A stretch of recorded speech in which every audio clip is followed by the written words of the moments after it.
마미 여러분, 안녕하세요. 예서입니다. 여러분, 제가 얼마 전에 공연을 갔는데 오랜만에 공항이 올 것 같은 거예요. 갑자기 막 귀에 이명이 확 들리고 심장 뛰는 소리가 저한테 엄청 크게 들리면서 숨이 적적 확 막혀오는 그런 기분이 들더라고요. 공연 도중에. 근데 어떻게 이제는 제가 좀 많이 괜찮아져서 컨트롤도 잘 하고 그래가지고 무사히 넘기고 나니까 공황 발작이 왔을 때에 어떻게 대처를 하면 좋은지 혼자서 할 수 있는 이런 셀프 대처법에 대해서 이야기를 나눠보면 좋을 것 같다는 생각이 들더라고요. 그래서 오늘은 공황 발작이 있을 때의 대처법에 대해서 한번 이야기를 해보도록 하겠습니다. 제일 중요한 건 마인드 컨트롤인데요. 일단 침착해져야 돼요. 공황이 뭐예요? 말 그대로 공황 상태가 되는 거잖아요. 패닉 상태? 근데 이때 내가 얼마나 침착하게 행동하느냐가 정말 중요하고요. 내가 이거를 컨트롤할 수 있다.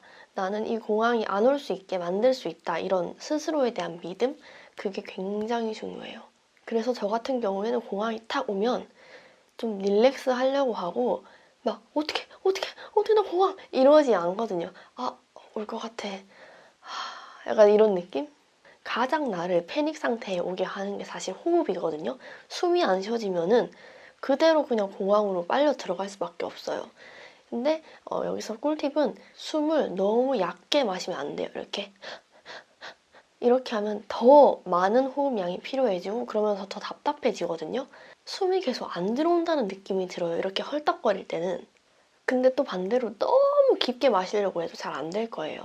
그래서 적당하게 마시고 적당하게 뱉는 거, 일정하게 마시고 일정하게 뱉는 게 전 중요하다고 생각해요.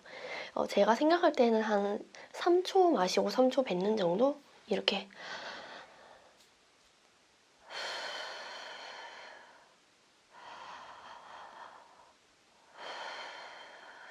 이 정도의 속도로, 이 정도의 깊이로 일정하게 마시고 뱉는 거를 계속 생각하면서 되뇌이면서 하시면 좋을 것 같습니다.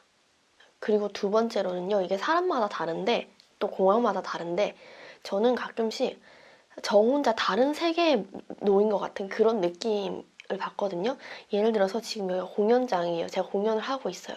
그러면 제 옆에 사람들이 많잖아요.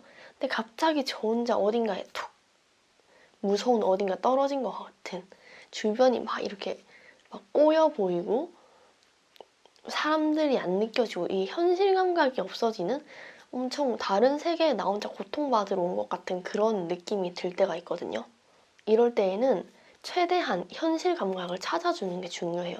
저 같은 경우는 이렇게 막 손을 눌러보면서 이렇게 감각을 찾으려고 하기도 하고 아니면 주변 사람이 옆에 있잖아요. 특히 내가 가까운 사람. 그 사람의 이렇게 팔을 만진다든지 볼을 만진다든지 아니면 뭐 포옹을 해달라고 해서 이렇게 좀 안고 있는다든지 이런 식으로 이렇게 저의 몸의 촉각을 많이 돌아오게 하려고 애쓰는 편이에요. 내가 어딘가의 세계에 자꾸 빨려 들어가는 것 같은 그걸 차단시켜야 돼요. 무조건 현실로 돌아와야 돼요. 근데 반대로 이런 경우도 있거든요. 엄청 폐쇄된 지하철에 사람이 꽉 찼어요. 근데 거기에 제가 있는 거예요. 그래서 너무 답답해서 숨이 안 쉬어져요. 이런 경우에는 내가 다른 세계에 가고 있다라는 느낌보다는 진짜 숨이 안 쉬어진다. 내가 여기서 질식할 것 같다. 이런 생각이 들어요. 이때는 차라리 반대로 눈을 감고 내가 정말 안전한 세계 그리고 탁 트인 바다 같은 데에 있다. 이런 식으로 눈을 감고 상상을 하는 거예요.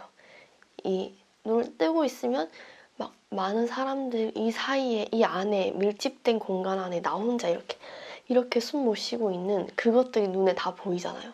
그럴 땐 차라리 눈을 감고 드넓은 바다 앞에 혹은 엄청 여유로운 조용한 산에 있다. 이런 식으로 내가 나의 심리가 안정될 수 있을 만한 그런 배경들을 상상하는 그런 것들도 저는 도움이 되더라고요. 정 안 되겠으면 그 자리를 빠져나오는 것도 사실은 뭐 도움이 되긴 해요. 저도 지하철을 타고 가다가 진짜 숨이 안 쉬어질 때 그냥 바로 내려버리거든요. 내려서 지하철 거기 의자라든지 이런 데 앉아서 이렇게 좀 쉬고 나면은 다시 원래대로 상태가 돌아오더라고요. 그리고 혹시나 집에서 공황이 왔을 경우에는 저는 침대로 좀 잘 가는 편이에요. 제가 이게 사람마다 다를 수 있는데 저는 이렇게 몸이 되게 보호받지 못한다? 이런 생각이 들고 막 온몸이 아프고 그렇거든요. 그래서 폭신한 이불을 몸에 두르고 있는다든지 이런 따뜻한 감촉 같은 거를 많이 느끼고 나면은 심리적으로 확 안정이 되더라고요.